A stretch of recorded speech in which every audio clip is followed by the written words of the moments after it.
From Cortland, New York, America's smallest small city, it's the Nerd Bomber Podcast, featuring the best news, entertainment, and related discussion that pop culture has to offer. And now, your hosts and experts in anti-social media, Just Jamie and your friend Claude.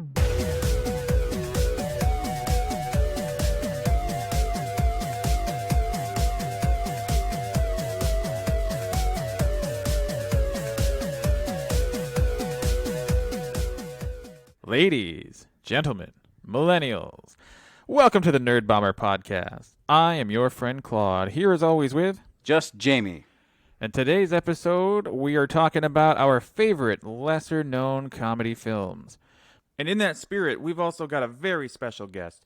A little bit later, we'll be speaking with Miss Noa Verdiesen, who represents the Over the Fence Comedy Short Film Festival in Australia. So stick around. It's going to be a good one. But first, let's do a little catching up. Jamie, what have you been up to? I am circling another rabbit hole, and I'm trying not to go too deep, but I did attain a little nostalgic something that I've kind of been thinking about for a long time, and I finally pulled the trigger. Oh? I attained a 1987 Transformers Power Masters Optimus Prime. A new Optimus Prime is here. Power Master Optimus Prime! Now, Optimus Prime is back as a Power Master. He only transforms when his Nebulon becomes his engine. And Optimus transforms into a super robot. At long last. At long last, I think I've talked about it before on the show. I'm not really super into the whole toy collecting thing. I do have a few things, and there's a few things that I still want, but this is one of the big ones. In 1987, I put my parents down a path to the impossible, which was that I really wanted an Optimus Prime. The thing is that I didn't understand at the time, and they certainly didn't know, and we've talked about on the show before, is that by the time we were about 5 watching some of these things, they were actually done. Right. You know, we weren't watching Transformers, at least Generation 1, the first couple seasons, in real time. Right. We were watching them on weekday mornings and things like that. Maybe we'd catch them on a weekend, Saturday morning at some point, but by then they were in syndication. The show was not fresh, meaning the toy line was not really a living thing. There was no G1 Optimus Prime toy to get, and yet I wanted it. Yeah, 1987, they had moved on quite a ways by then. Yeah. So not only did I set them on the impossible task, but they did it. They attained for me a version of an Optimus Prime toy that's from a season of the TV show that I don't think ever even aired in the U.S. The Power Masters version of Transformers aired in Japan. And somehow they attained a toy from that version of the show in 1987 at a time when you couldn't just look stuff up online to find it. Right. I think even for people of our age group and generation who lived in that time and just it's hardwired into our like DNA of growing up, I still have to remind myself of that sometimes. You know, like think back to, you know, certain eras from the past, like, oh yeah, you couldn't do this then. Yeah. And again, the other factor of that is that we weren't seeing things in real time. The Turtles came in that year, 1987. We were 5 years old. That was in real time, and we lived through that. But the rest of it was kind of done by then. So I realized this as I was researching it to get one of my own. I actually told my parents, I was like, hey, I just want to let you know you guys did the impossible in the summer or fall of 1987. So good job. They found something that said Optimus Prime on it. They did indeed. So, awesome. Good job, Tammy and Jim. What is it like to have it in your hands after all this time? I don't know because it hasn't arrived yet. Oh. So why don't you hold your horses, What is it sir? like to know that you'll have it in your hands after all this time? The anxiety is killing me. Yeah. It'll come soon enough. Yeah, very true. Well, that takes care of old business. Now let's check in on some new business because it's time for 3, 2, 1! Pop. 321 Pop is, of course, the part of the show where we take 3 current pop culture headlines and rank them as we see fit. Coming in at number 3 this week is the news that Sonic the Hedgehog is number 1 at the box office. Technically for the second straight weekend. Wow. It's been out for 10 days now. Its total so far is, let me scrolling. Internationally, Sonic added 38 million this past weekend, bringing the international cum to 96.5 million for a current global tally topping 203 million. Its domestic total so far is 106 million, so it's already the fourth highest grossing video game adaptation of all time in film. I think it is exceeding expectations. I mean, I want to be impressed by that, but video game adaptation movies are a pretty low bar, I feel like. Well, you're not wrong, because including Sonic, there's only 5 of them that have made over 100 million domestically. The current 5th place movie is Rampage from 2018 with 101 million. Then we have Sonic. Just in front of Sonic, we have the Angry Birds movie with 107.5 million. In second place is Lara Croft Tomb Raider, the original with Angelina Jolie from 2001. That made 131.2 million. And the top domestic grossing video game adaptation is Pokemon Detective Pikachu from last year, starring Ryan Reynolds, that is, with 144.1 million. Right. Yeah, I forgot about that. That actually seemed like it was pretty successful for a video game movie at the time as well. Not only financially, but also it's well thought of, which surprises me, actually. And I do want to see that at some point. Are you telling me that somehow Mortal Kombat Annihilation is not on the list? I know it's hard to believe, but I did just happen to watch that over the weekend, and it is incredibly bad. It's a special kind of terrible. It makes the first Mortal Kombat look like, something made by Ridley Scott or, I don't know, another good director. Coming in at number 2 this week, the 2020 WWE Hall of Fame class has been announced. Official inductees announced so far include Batista, the Bella Twins, and drumroll please, the NWO. Also to be inducted, but currently not officially announced, are JBL and the British Bulldog, as well as Japanese wrestling legend Jushin Thunder Liger. I guess that one is... It's weird. The WWE Hall of Fame is clearly not just meant for people who wrestled in the WWE or formerly known as the WWF. Right. Because Jushin Thunder Liger had a total of 1 match with the organization. A single match. So clearly he's not getting in because of his great success within their company, but as a legacy performer.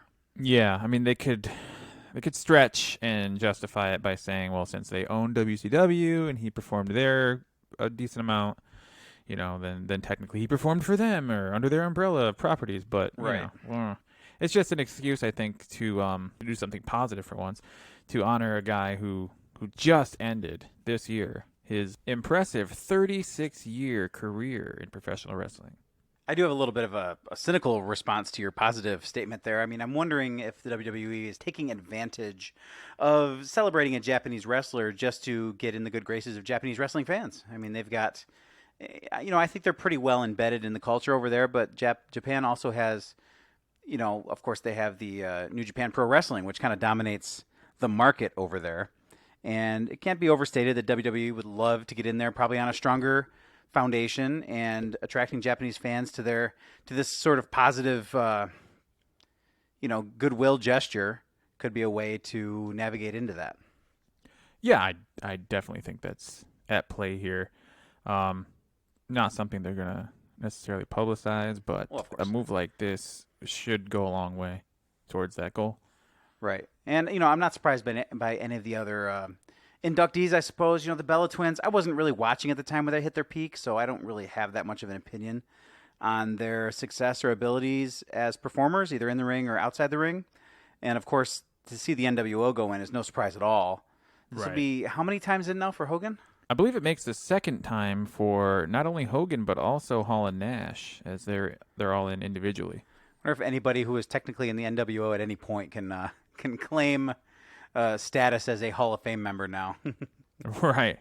That's a lot of guys.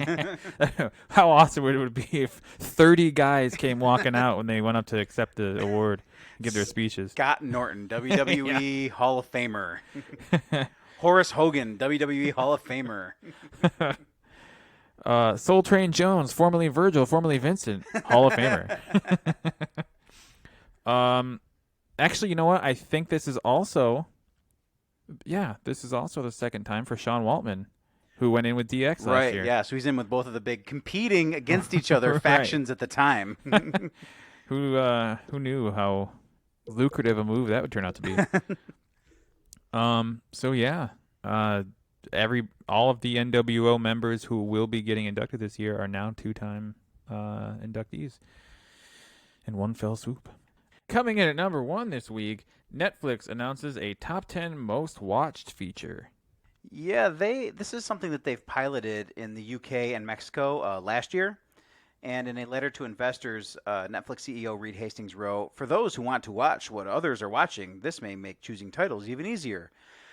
So the whole idea is that people can see what other people are watching, and the positive benefit of this is that you can create community viewing, which is something you don't have as much now that we used to have maybe 20 or 30 years ago when everybody would watch the same things. Now there's so much choice that not a lot of people are watching all of the same things. This is, on the positive end of things, this is a way to push that. On the more cynical end of things, this is just an algorithm maneuver to point you towards certain things. It's all to bring up the bottom dollar. Right. And it also is, I'm not sure that this is a feature that people were just clamoring for.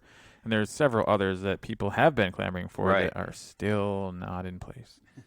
I mean, there's a couple different levels to this, though. So there's still algorithmic things at play here because the top 10 row, it'll be updated every day in the subscriber's country, but positions in the row will also change depending on what the person does watch. Right. So there is some movement there depending on what your tendencies are. And another part of it is they're going to add top 10 lists to the different categories. Right. So each category will have sci-fi or, there's all family movies or there's all kinds of weird different categories on Netflix. And each of those will have, I would think, maybe like a drop down that'll give you the top 10 when you click on it. Yeah. Well, I'm all for it if it in any way causes the trailer of whatever you're on to not play anymore. Because that is just irritating. Still. I'm already here. I'm already watching it. You don't have to sell me. Right. Well, that'll bring 321 Pop to a close this week.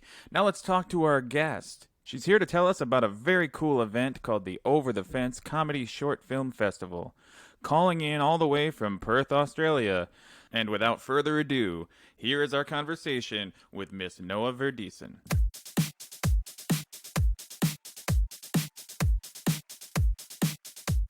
Welcome to the show, Noa.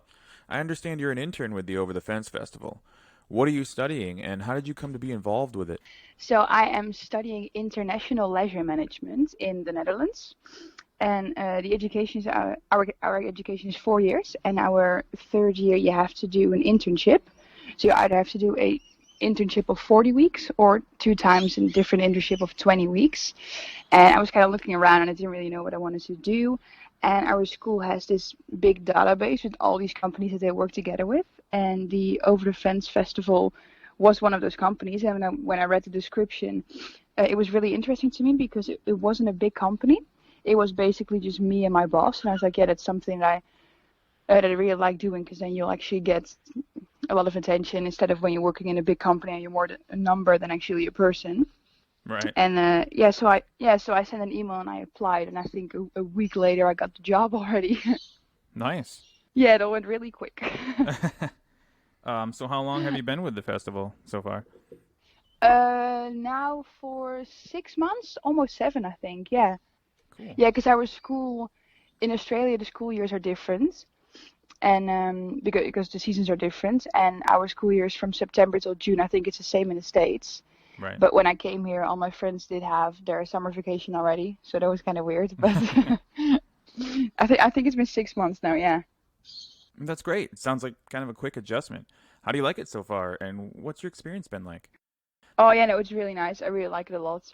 It's a really chill atmosphere, and it's not just the company I work with. It's just basically all of Australia that has that. It's just really kind of laid back. You can really do I have a lot of freedom as well. I mean, me and my boss, we discuss a lot and we talk a lot about what he wants and what I want, but I also still have a lot of freedom, and he's always like, I trust you in what you do, so just do your thing and then show me when you're done, which I think is really nice because then, and we do have a lot of discussions as well. It's just because we're both really stubborn, but I think it's a good thing because then we really listen to each other, and I really like it.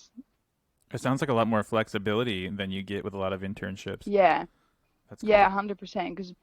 Because it also said in the description that it was more of a that you were almost like the personal assistant, but it wasn't like getting coffee and doing bathroom breaks, but it was really like actually helping with the tasks. And I'm doing the marketing as well, a big part of the marketing, and just all other jobs that he needs help with, basically.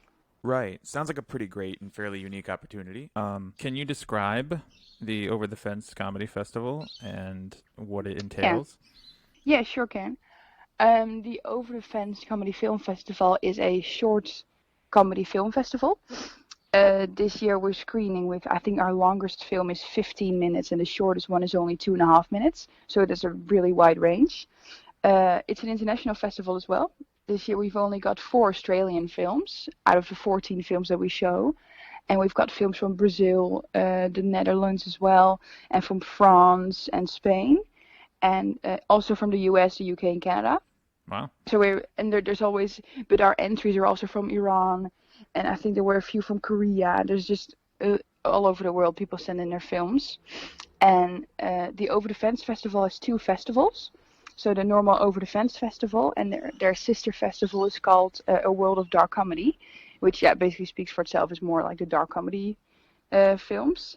And that's only they only have their 3rd edition this year, and the Over the Fence Festival actually has their 22nd edition already. So they've been going for quite a while. Right. And there's been some smaller festivals over the year as well, but now they're just sticking with Over the Fence and dark comedy. And once they're screening, they just go on national tour. And we're screening in Perth in 2 weeks now, I think. And then the national tour basically goes on for a year, and it's just like all over Australia where it's going to. Wow, that sounds really cool. Kind of very it comprehensive. really is. Yeah. So Noah, how exactly does the festival process work, both for the entrants and the organizers? Oh, there's an online system, and there's different ones they work with actually. So filmmakers can just submit their film to the festival via those online things, and we just file them all. And then I think this year we took like 3 or 4 weeks to watch all the films, because I think we had like 130 entries. And so we just spent a few working days just watching films, which is can be really tiring sometimes, because not all of them are amazing, of course. Right. And that's just how we just file every film in a system. And then once me and my boss have chosen some of the films that we think are, we score the films from 0 out of 10, and the films that mainly it's the films that have a 7 or higher that get through, and then we show them to like a smaller audience of basically professionals or people that like know a lot about movies, and then they help us with making the official selection. So just that we get a few extra opinions, and that's how we at the end it's always me and my boss who decide which movies go in, but it's still we use all the other opinions just to like get to the right conclusion. Oh, okay. So it's not like based on a vote of the panel. You guys still get the final say. Yeah, true. Yeah, it's just, they gave us an extra opinion, but sometimes, we still have the final say. That's cool. It sounds like by the end of the process, it's a pretty well-informed, selection. Yeah, sure is. Yeah, we ask a lot of people, and there were a lot of films this year they had to watch, and some people, they are really motivated, so they're just like, oh, but we can watch all the other films that we haven't watched. We'll just watch them at home. We'll still send you our feedback, and so that's amazing. Oh yeah. We really have a good working panel that helps us with it, so it's really good. Yeah, that's great. Can you talk about what the prize or prizes would be for the winners? There's not like a cash prize. Okay. But all the winners and all the selections get a certificate and everything. And what the winners do have is that they get a fee waiver for the next films they submit. Because now every filmmaker has to pay a fee if they want to submit a film. And then if you're in the top 3, you get a fee waiver, so you don't have to pay for the films the next time. Oh, okay. And what happens to the winning films after they're chosen? They get all their certificates, and we post it on all our social media, and we just like show everyone. And we also do a lot of radio interviews. And when the winners are announced, we also let some of the radios know, so that they just get a lot of publicity. Basically, the filmmaker really gets a lot of publicity from winning the festival, or like even getting top 3 already. Right. And that's also really because a lot of these filmmakers are from smaller companies or like just like smaller places. So they're already really happy with the publicity that they get.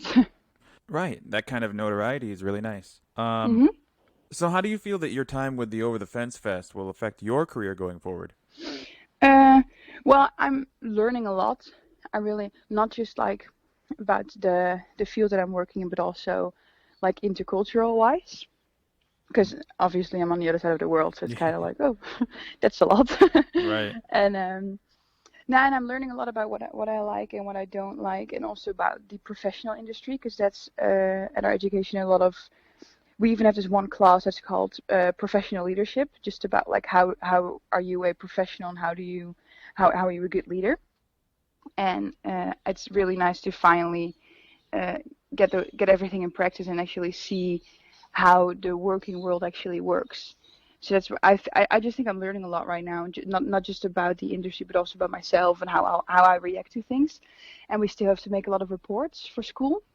Yeah, sure. And we also work a lot with like learning goals and everything. And especially like communication wise, I was really informal. Like not really informal, but I was like too informal. And I'm finally getting the hang of it. Yeah, there's a little bit of a learning curve there. Yeah, exactly. Where can people find out more about the Over the Fence Festival and the Dark Comedy Festival? Oh yeah, on the Over the Fence website is just overthefence.com.au, and via that website you can do everything. You can like find tickets, you can find the films, you can submit a film. Also the link to the Dark Comedy website, but that's just darkcomedy.com.au. That's where you find all the information. Okay, cool. What about any social media information? Oh yeah, true. All the social media can already be found via the website. Oh, okay. But on Facebook we're just called A World of Dark Comedy and the Over the Fence Comedy Film Festival. And on Instagram, the Over the Fence one is Over the Fence Comedy Fest. And on Instagram, A World of Dark Comedy is just A World of Dark Comedy. So it's basically everywhere the same name, just our Instagram for Over the Fence is different. Perfect. Are there any closing thoughts you want to leave the audience with? We have for the filmmakers, our call of entries are still open, but they close in like 3 weeks. So if there's still American filmmakers that really want to submit their film, or they want to try it out, then they can still submit their films via our link that's on our website. Oh, okay, great. Well, 3 weeks is still plenty of time to get something turned in. Yeah, sure is. Yeah, and some filmmakers always like have a film laying there, but if you don't know about the festival yet, it's kind of then you can't submit one, of course. Right. Thank you for being with us today, Noa. Yeah, thank you for inviting me. Yeah, of course. We'll have to check in maybe again when the winners have been chosen. Ah, perfect. That would be amazing. Yeah. Thank you so much. You're welcome. All right, well, we'll have to keep tabs on how things develop with the festival. Thanks again for coming on, Noa. It's been great speaking with you. Yeah, great. Thank you very much, Yeah. and enjoy the rest of your day. Thanks again. You too. Bye. Okay, bye-bye. Bye-bye. So we just heard about a festival that aims to provide exposure for independently produced comedy films. But here now are some mainstream comedy films that we feel deserve a bit more exposure themselves. Jamie, why don't you start us off? First one I'm going to talk about is 1997's Mouse Hunt. The Smuntz brothers have inherited their father's old house. There's only one small problem. The mouse is in the house. It's just a mouse. Mouse Hunt, rated PG, starts Friday, December 19th. So Mouse Hunt was... Boy, I don't even know where to start describing what Mouse Hunt is. First of all, it stars Nathan Lane and Lee Evans. Lee Evans as... might be best known as the guy who pretends to be a disabled British man in Something About Mary.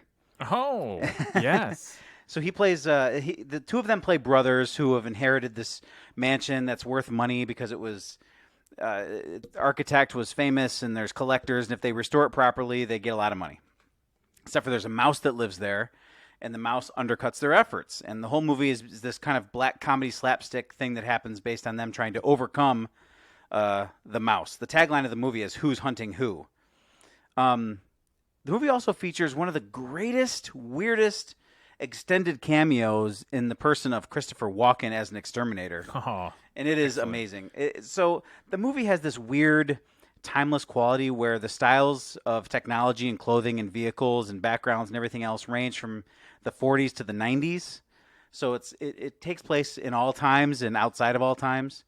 And it's just this super weird, slightly dark, moody slapstick comedy that is really hard to fit into a box. The director, this was actually the directorial debut of Gore Verbinski.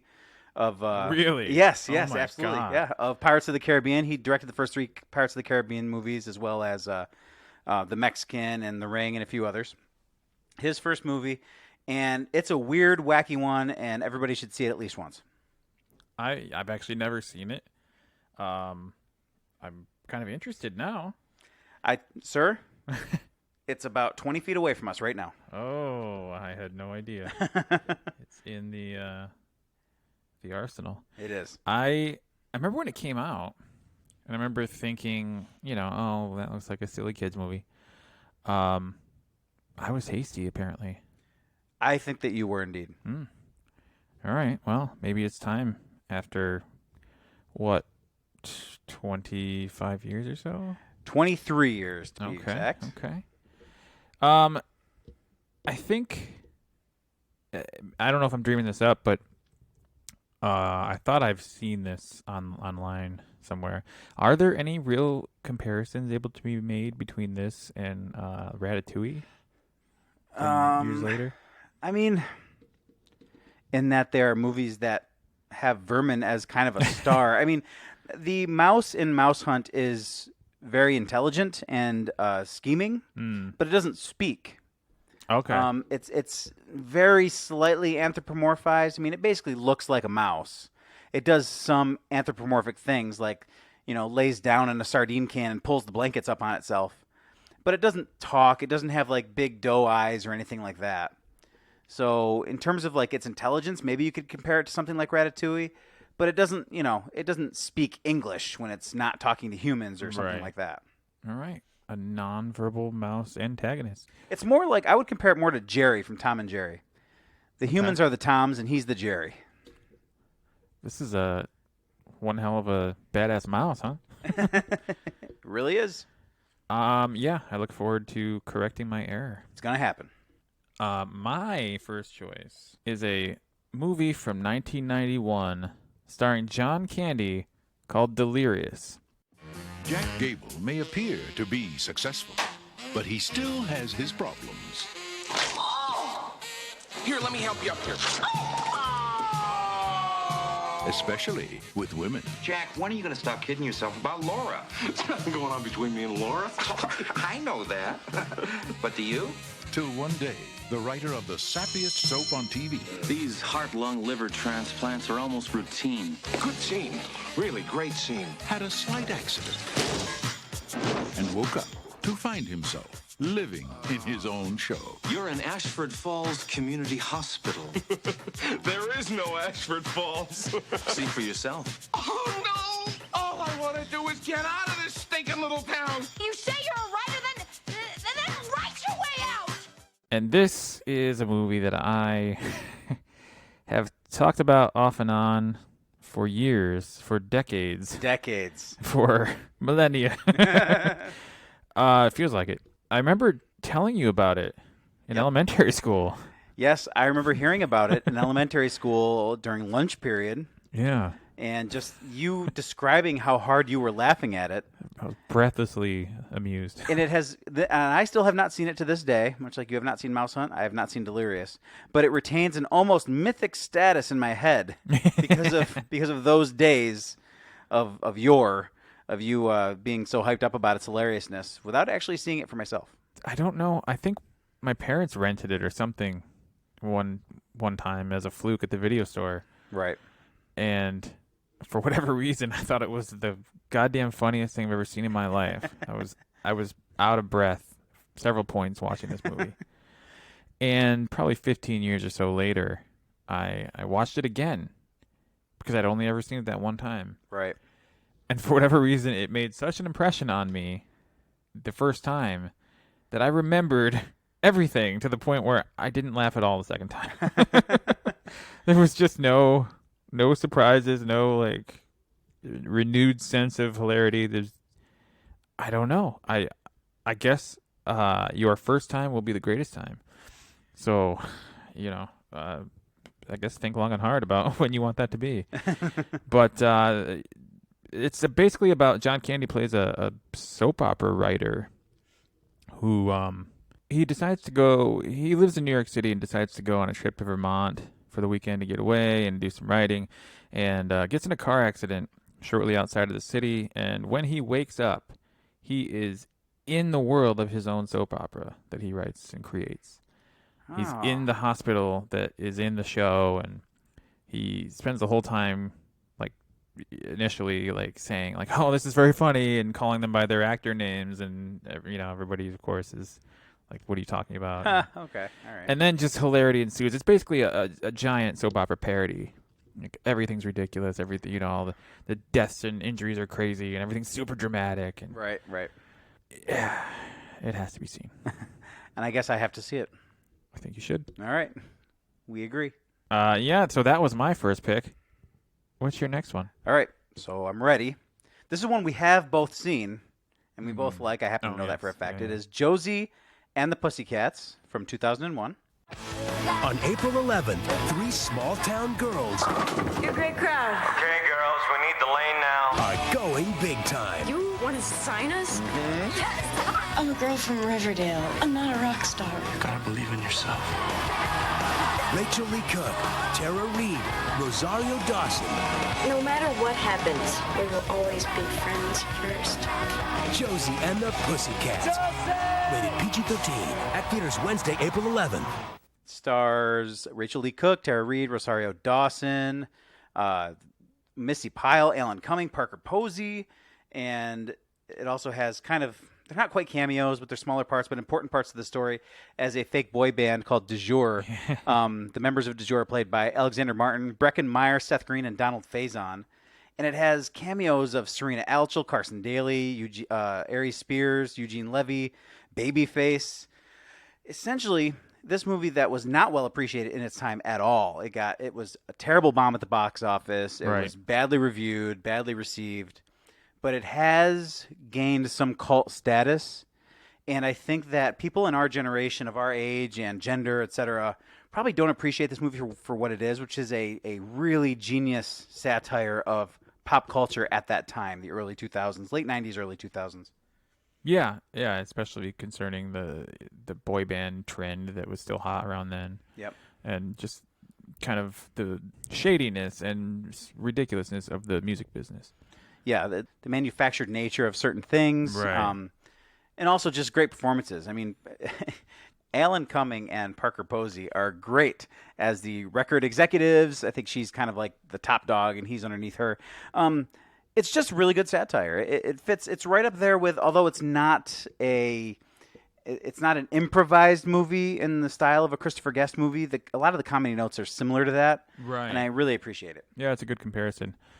This is, of course, again, another movie that I initially wrote off because I just saw like the surface of it. I didn't understand. I mean, again, I don't know how much of the satire aspect that you get in like the promotional stuff, the trailers and the commercials and things. Yeah, I think that in the advertising, they were just selling it as another teen movie of the time, or maybe trying to sell it as, just based on the cartoon property that it's based off of. Right. Or based on, I should say. But I don't think that there was a lot of sense that when you watch this, it was going to be this satirical commentary on pop culture and the music business. Yeah, I guess if you rolled the dice on it, you were rewarded, and I was not until a few years later. So yeah, I did actually eventually see it, and I concur. It is very smart and well done. So me and you don't have to catch up on that one, but if you haven't seen it out there, you should see this movie. Agreed. All right, you're up. My next and final selection is it's an odd, interesting, quirky movie from fairly early in Dan Aykroyd's career called Dr. Detroit. What turns a mild-mannered college professor into a fancy-dressing, death-defying, flashy dancing, jacuzzi dipping? Don't forget power walking, systems analysis, rock climbing. Dynamic defender of decency? Find out when you see Dan Aykroyd as Dr. Detroit? Dr. Detroit. Dr. Detroit. Dr. Detroit. This is the best time I've ever had in my entire life. Rated R. Make an appointment to see The Doctor. Friday, May 6th at a theater near you. Wow. All right.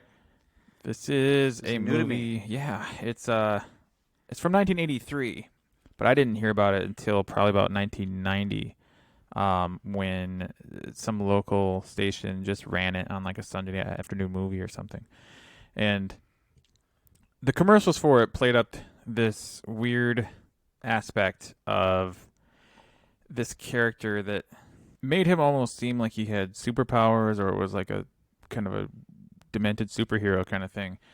And nothing could be further from the truth.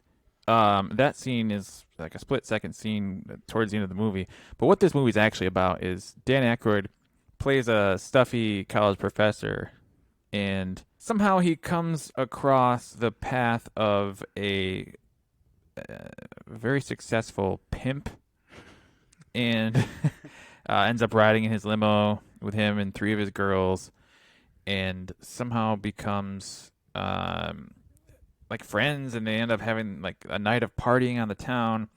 And this pimp owes money to a mob boss, and makes up this fake character called Dr. Detroit, who is supposed to be this pimp's like secret mob muscle that the other mob boss doesn't know about. And he just kind of makes this up and bullshits his way through it to like buy himself time to skip town. But the girls end up convincing Dan Aykroyd's character to pretend to be Dr. Detroit. Okay. And hilarity ensues. And basically the movie is just a series of closer and closer calls to him being found out, and confrontations and shenanigans that he has to either trick people over the phone or put on a wig and disguise to pretend to be this Dr. Detroit character. And it actually kind of culminates in a ceremony to crown the new king of pimps, where the mob boss he's been fooling this whole time finds out that he's actually that Dr. Detroit and Dan Aykroyd's character Clifford Skridlow are the same person, and a big climactic battle ensues, and Dan Aykroyd somehow wins and ends up marrying one of the prostitutes. It is I did not do justice just now to this movie, but it is quirky enough, and from a period of Dan Aykroyd's career that is kind of pure still, that I think it merits at least a one-time watch. Yeah, it sounds really a little bit batshit.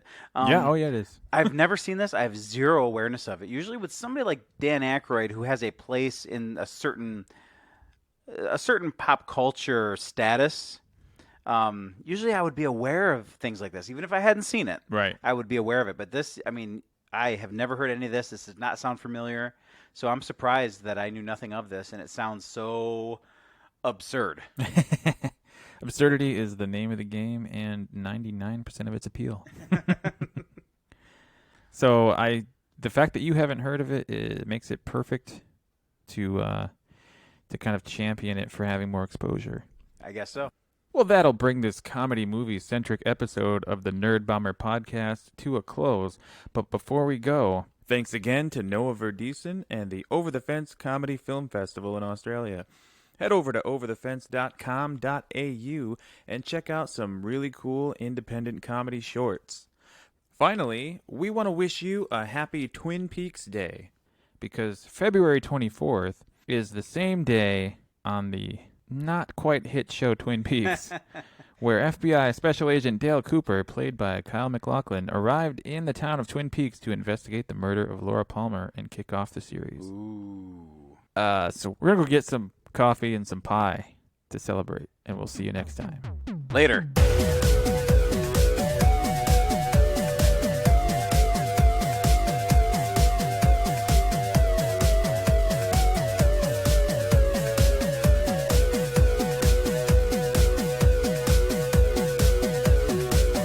The Nerd Bomber podcast is a Ghost Factory internet production brought to you by the WAM Network.